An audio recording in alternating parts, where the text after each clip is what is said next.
Hey, what's going on? My name's Coach Lee Hopkins. My pronouns are he, him, his, and you're listening to the Patterns of Possibility podcast. This is a podcast dedicated to helping you replace harmful patterns with new possibilities. In each episode, we'll explore topics that inspire you to be yourself, live your truth, and make lasting friendships. In this episode, we're going to talk about what it means to teach people how to treat you. Are you ready? Let's go.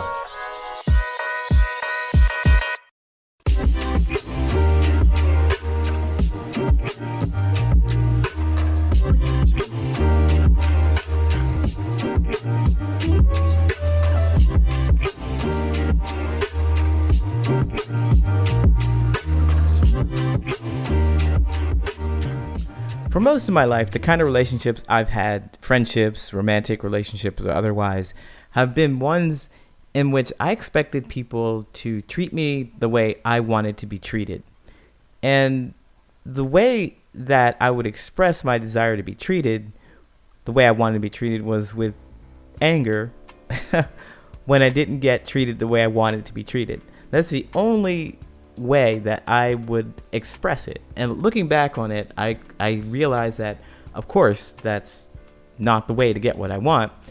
Essentially, I'm putting anyone who encounters me through an experience, trial and error. It's a trial and error experience in which they figure out how I want to be treated by watching them. And when they mess up, I point out how they treated me in a way I didn't want to be treated. But they wouldn't know that.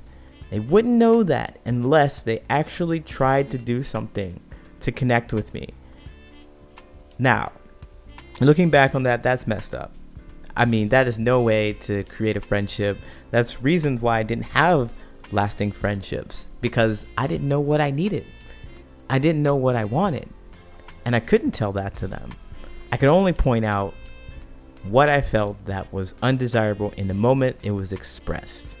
That created all kinds of difficulty and conflict between me and the other person.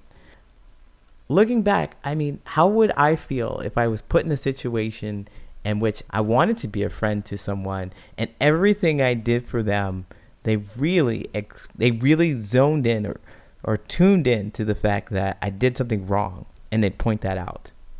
Well, it didn't feel good at all. And then when I discovered a little more about myself, I knew that, telling people what I don't want all the time when they do it, in the moment of when they do it, is something that causes conflict. So perhaps I will dial it back a little bit and I'll start talking about what I don't like before they even do it, so they know not to do it. And then when they do it, I'll let them know that they shouldn't have done that. That's how I rolled. And that was a little better, but it was not more comforting and connecting to my friends. Not at all. So third time is a charm, right? Third time is a charm. Now this time, I have a different approach to it. I am going to tell people what I like before they do it, so that they'll know how to treat me.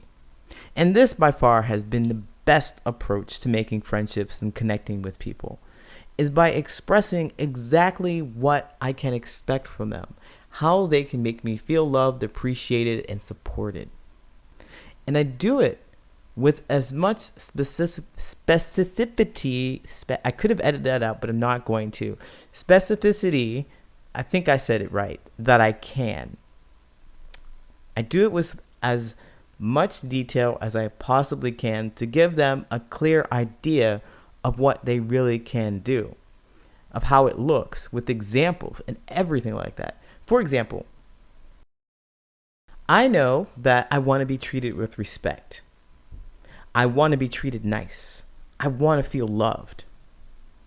And if I express just those things to another person, they'll say, sure, I'll treat you with respect. I'll treat you nice. I'll show you what it means to be loved. But they have their own version of what that looks like for them. And I have my own version of what that looks like for me. So whatever they think is respect, they may do that for me, but I don't feel like it's respectful. They may do what makes them feel nice, but I won't feel like it makes me feel nice, or I won't feel like I'm loved. So this is where the specificity comes in. I got it right. This is where that comes in. What does it mean for me to be respected? What does it mean for me to feel nice or be treated nice or feel loved? You see, expressing how I want to be treated is not a vague statement. Same for you. Expressing how you want to be treated is not a vague statement. It's not, I want to be treated nice. It's not, I want to be treated with respect. You'll have to be more specific with your statement. So here's a question to help get you started. Think about this. What can someone do to show you respect, niceness, or love? You have to use words that will give them specific direction on how to behave in certain situations, right? So here's a formula to try, a formula that I've come up with. Person can show me insert desirable feeling by doing insert action in describe the situation. Now I know that's a lot for a podcast, but I'll repeat it one more time and then I'll give you some examples. This person can show me desirable feeling by doing said action in describe the situation. All right, here's an example. My friends can show me respect by not questioning or badgering me when I say no. My friends is the person. They can show me desirable feeling, respect, by doing this action, not questioning or badgering me. And the situation is when I say no. That is respect for you from your friend. It's specific. Your friends, if you communicate that to them, they know exactly what they can do to show you respect. Another example is my wife, person, can show me niceness by complimenting me in this situation after I completed a project. My wife can show me niceness by complimenting me after I completed a project. It's specific. They know exactly what to do in order to make you feel loved or show that niceness that you were looking for. So in order to make genuine, loving, and meaningful connections with people, you have to be able to express your needs and desires to them in a way that they can understand. Don't do what I did, leave them out there guessing, waiting for them to mess up so you can express what you don't like about what they did. They need some positive feedback. So if you give them feedback beforehand, if you tell them exactly what it is that they can do for you, there's no confusion about what's happening. There's no confusion about how you might feel. Is a lot of clarity that will create the connections that you want. And in order to know how to create these kind of statements, you have to spend some time knowing what's important to you, what respect really is to you, what niceness and love really is to you. In order to share that with another person, you have to know it for yourself. That's how you'll make these genuine, meaningful, lasting connections with others. To get started on that, do some self-reflection and use this formula that I've created to help you set those boundaries and teach people how to treat you.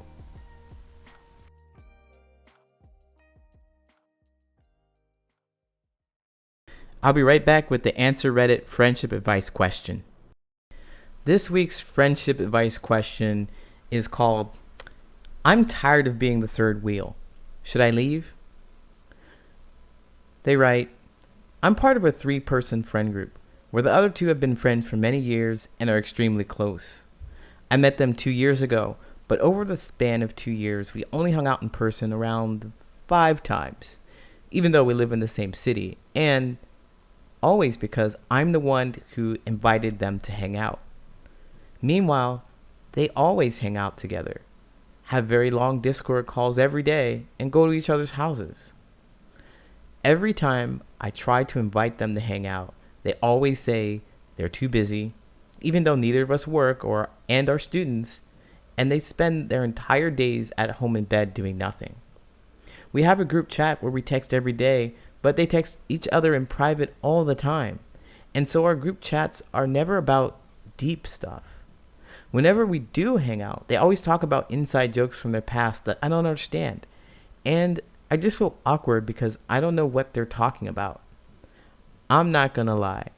I didn't feel annoyed by this at first, but once I started thinking about it and began to realize I feel excluded. Should I tell them, or should I slowly distance myself from the group? I don't like feeling like an outcast. Since they're my only friends, while they also have other friends, I feel like losing me wouldn't be a big deal. Wow. Well, thank you for writing about this. It's a really difficult situation to be in, of course, because you want to have these friends, and it seems like they are going on life without you, or they're connected and you're just kind of on the outside looking in.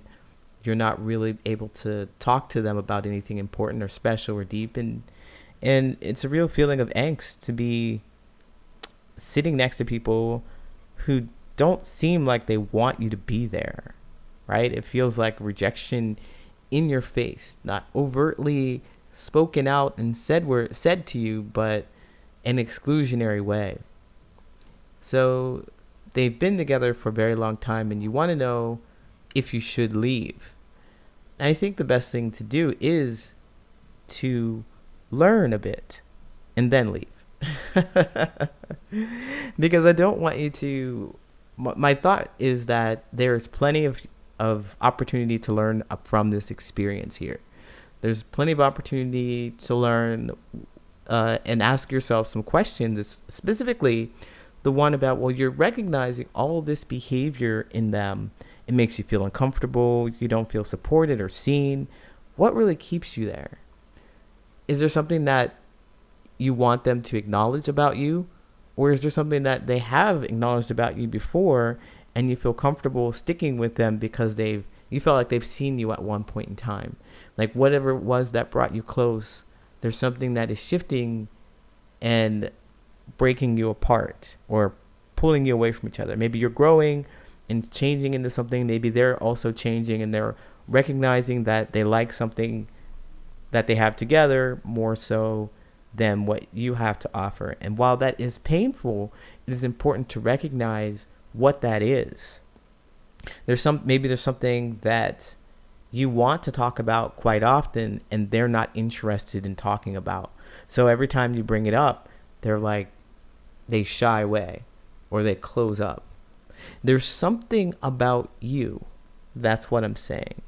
Not that you're a bad person, or not that you don't deserve to have them as friends, not that you're undesirable. It's not that. There's something about you that you are able, that you want to talk about or maybe want to share, and they can't seem to connect with that. And it's worth discovering exactly what that little thing is, or many things are, so that you can go and find other people who are interested in those things. Because that's how you make the lasting friendships that you really want to talk about. You really want to talk about that thing, whatever it is, that if you shared with them, they'd be like, I'm too busy. I imagine that comes up when you talk about the deep stuff, the inside jokes that you don't understand and the past that you don't understand. They have a shared history. They're excluding you in that way, but focusing on what your behaviors are and how they respond to your behaviors, it's what's going to help you in the situation. And I say learn this because if you leave, it is very likely that you'll find a group of friends who are going to exclude you for the very same thing that you start talking about. It's going to feel very comfortable and familiar to you, and you're going to stay there and hope that you can break into this friendship group. But you won't be able to break into the friendship group. You are going to instead, when you discover this deep thing that you want to share with people, you talk about it, you are going to find people who are attracted to that deep thing, so that you won't have to break into a group. People will just flock to you and gravitate to you because they're interested in that one thing that connects you together. That thing that these two people in this friend group can't seem to enjoy with you, can't seem to connect with you. So my advice to you is definitely learn a bit about yourself before you leave. Then you'll find friends to make meaningful relationships with. All right, I hope that helps. I know that you didn't ask me to answer that question, but I did, and I really hope that it helps you. Again, best of luck to you. Take care.